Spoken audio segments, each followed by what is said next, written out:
Ben Cherington's praises when it comes to picking not only Cape Cod League players, but players that perform very well in the Cape Cod League. Nick Garcia being one of them.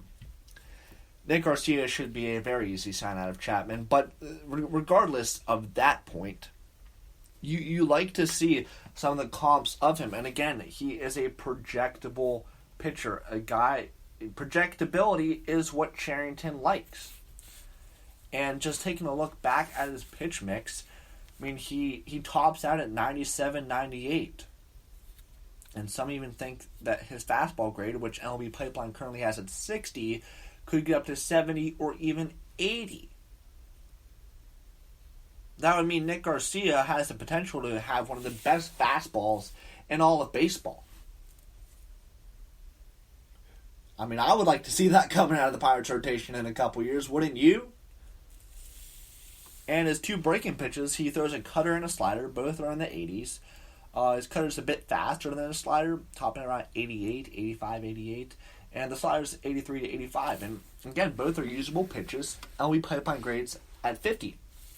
So here's what you can picture Nick Garcia being: an 80-level fastball with, the 50 cutter and the slider. I mean, that sounds a little bit more like a reliever than a starter. But no matter where he is, if he can get a fourth pitch on that, he could be a starter. Throw in a changeup or a curveball there. But to have three pitches, a three-pitch mix as Garcia has, with an elite-level fastball and very usable cutter and slider, you gotta like what you see there. Now, Garcia's control is the one thing that you do worry about him. He has a 13.9% walk rate, 5.3 walks per 9. But MLB Pipeline still gives his control a 50. So they see, and there's obviously room for improvement. The 50 grade is around average. So he has the average cutter, average slider, but elite fastball, average control. And listen, he's only turned 21 in April, so there's still room for improvement. Time for Garcia to figure this out. He'll have a couple years, 3, 4, 5 years in the minor leagues to figure it all out. And it's exciting what we saw in the Cape as reliever. Through 17 innings, that 3.18 ERA, even a lower 2.92 FIP, 1.52 FIP, and struck out 25% of the batters he faced with no home runs. Didn't give up a single home run in his age 20 season, whether that be at Chapman or in the Cape. And that's what you like to see. The walk rate is troubling, but I always say, if you have a higher walk rate, you better have a low home run per 9, because what you don't want to see is you walk batters and then you walk 2 batters and then give up a 3-run home run.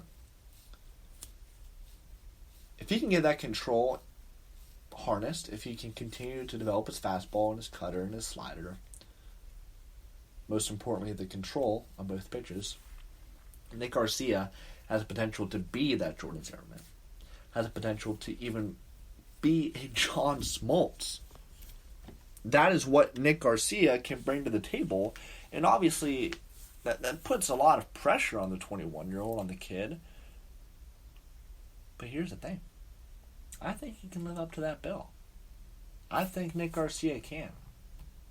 It may not be the Hall of Fame level John Smoltz, but it could definitely be an all-star type pitcher in Jordan Zimmerman.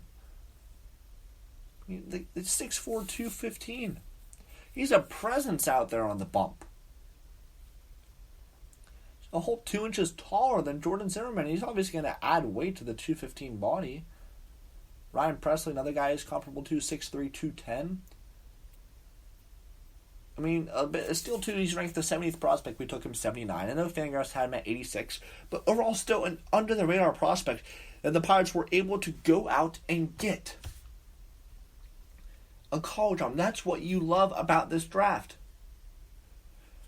That's what you love to see from Ben Cherington, is the projectable guys that he went out and get. And we are finally talking about a good draft, unlike the drafts in the past under the Neil Huntington regime. It's a nice change of pace from Ben Cherington. It is. A change of pace that I certainly welcome, and I would assume all of you out there welcome as well.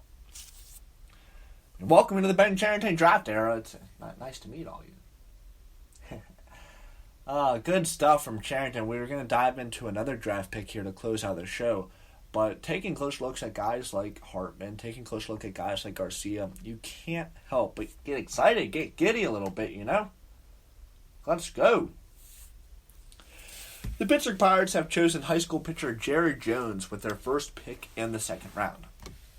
On Wednesday, the Pittsburgh Pirates selected talented young middle infielder Nick Gonzalez with their first pick in the draft and 7th overall, and then selecting Karl Majinski with their next first-round pick and 31st overall. The Pirates started the day off with the 44th pick of the day, selecting California right-hander Jared Jones.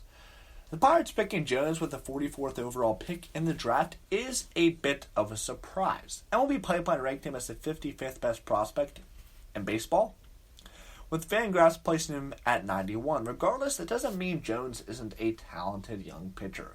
Jones is a 3-pitch mix. His repertoire consists of a fastball, curveball, and changeup. His fastball sits in the mid to upper 90s, averaging out to 96 to 97 miles per hour. MLB Pipeline describes the pitch to have some tail on it, giving a pitch he can throw for some heat and movement as well. It's his best pitch with a 60 grade per MLB Pipeline. According to Perfect Game, it has some riding life up in the zone and some sinking action lower in the zone. MLB Pipeline says Jones' next best pitch is his slider. They graded out at 55, which still is above average. Overall, it's a hard slider he can throw in the low 80s. It's a pitch he can get swings and misses on and could be a solid knockout type pitch. Jones can add and subtract from his slider, making it more effective. His changeup, although his weakest pitch, still grades out at average with a 50 grade per MLB Pipeline. Jones usually throws his change for about 85 to 88 miles per hour. Jared Jones not only was considered a decent pitcher, but also could handle the bat. He has the potential to be a two-way player. Jones has an average exit velocity of 97 miles per hour, and his max barrel speed was 79.5 miles per hour. This, once again, shows Charrington targeting athletes. One of the concerns that come with Jared Jones is his control. Currently, MLB Pipeline gives his control grade of just 40. He can get a bit wild at times, but MLB Pipeline states it's not a large concern as many prep pitchers struggle with control. We see you talking about the control with Nick Garcia, and it's even more applicable to Jared Jones, who has the 40 control grade, which is below average. But again, it's not uncommon to see the control struggles with prep pitchers. He's only 18 years old, Jared Jones. The one thing that does excite me about Jared Jones is the bit I mentioned. He could also handle the bat a little bit. He has the potential to be a two-way player. And this is where you sort of see the league, the Shohei Ohtani imitation, where he's done an excellent job of pitching and hitting as Ohtani. Could Jared Jones be the next Shohei Ohtani? We've seen Brendan McKay do a little bit in Tampa Bay with the Rays, and sort of the forward-thinking franchises are at the forefront of the two-way revolution, per se. It might be too early to call it a revolution, given there's only a couple players who can do it. But Jared Jones, it'll be interesting to see, and obviously he was mainly drafted for his pitch, and that's why he was named as a pitcher. But, some of his peripherals from Jones, the average exit velo of 97, max barrel speed of nearly 80. Average exit velo of 97, that's on peak. That's good stuff from Jared Jones. And we'll see again how they use him. I do want to talk a little bit more about the pitching aspect of Jones, not just drool over the fact that we might have a two-way player on our hands. But his pitch mix, his pitch repertoire. My God, I know it's not the fastball that Nick Garcia has, but the kid's throwing 96 to 97 at age 18, and the movement that he has in it has tail lower in the zone, has life and rise up in the zone, only a 60 grade. That is where Nick Garcia stands, and Nick Garcia is told to have potential to get a 70 to 80. And even if our guy Jared Jones sticks at a 60 grade fastball, but you have that tail down, you have that rise late and up in the zone, throwing 97. And then not only that, but he does have the 50 grade on a changeup, which is his weakest pitch, and a 55 grade on his slider. So, I mean, you can even argue that Jared Jones is even a more advanced pitcher than Nick Garcia. And Jared Jones is going to be the toughest sign out of anybody in the 2020 draft class. But at the same time, you gotta just love what you see out of him. I mean, for your weakest pitch to be a 50 grade, which is average, and again, at that disparity, you throw a fastball at 97, drop with an 85 mile per hour changeup. You can also go to the hard slider that he throws. You get swings and misses on. I mean, that could be a solid knockout type pitch. He can add some track from his slider too. So it's a hard slider that he, averages in the low 80s, but then he can get that up to 87, 88 with that slider, making it so much more effective. Combo that with the fact that he can hit a little bit, his changeup, and again, the projectable right-handed pitcher. That is what Jared Jones is. And again, it was seen as a surprising pick when they did it, but that doesn't mean he's not a talented young pitcher. Just because he's number 55, ranging between the 55th and 91st prospect, somewhere in the middle there, and they took him at 44th, doesn't mean he's not a talented young pitcher, because that's what Jared Jones is. It really is what Jared Jones brings to the table. It is exciting stuff.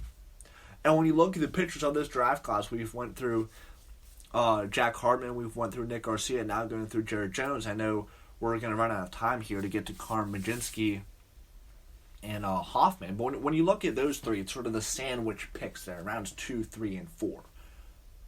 In Jones, Garcia, and Hartman. You got to like what you got there. You really do.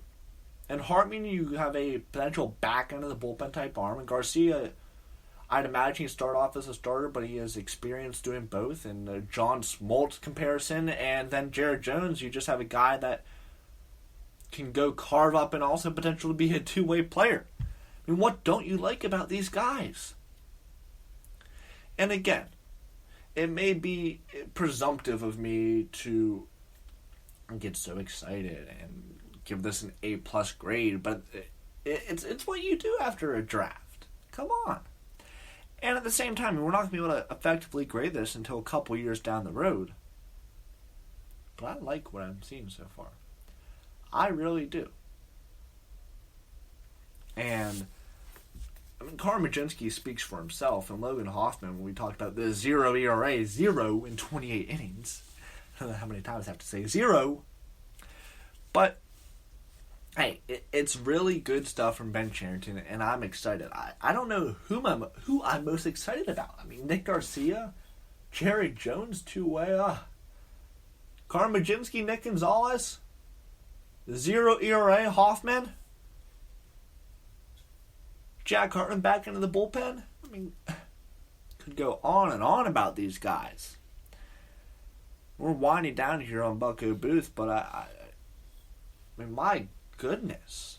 I know we only had 5 rounds and only 6 players compared to the usual 41, and the undrafted free agent bidding war began today, will begin Sunday, the 14th, at midnight. So it'll start tonight at midnight, where they are able to sign undrafted free agents.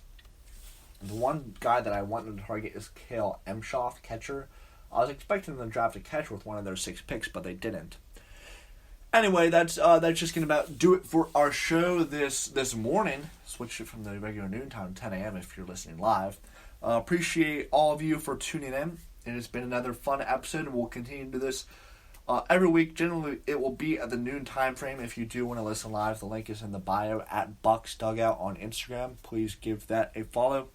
And I appreciate you all for coming here and tuning in. Now, hopefully this time next week we'll have some more information for you as to if and when. I mean, Rob Manfred did guarantee that there will be baseball, so we'll just say when and how MLB will return to play in 2020 and what that season will look like. And we'll dive into all that. But it's been fun going through the draft with all of you.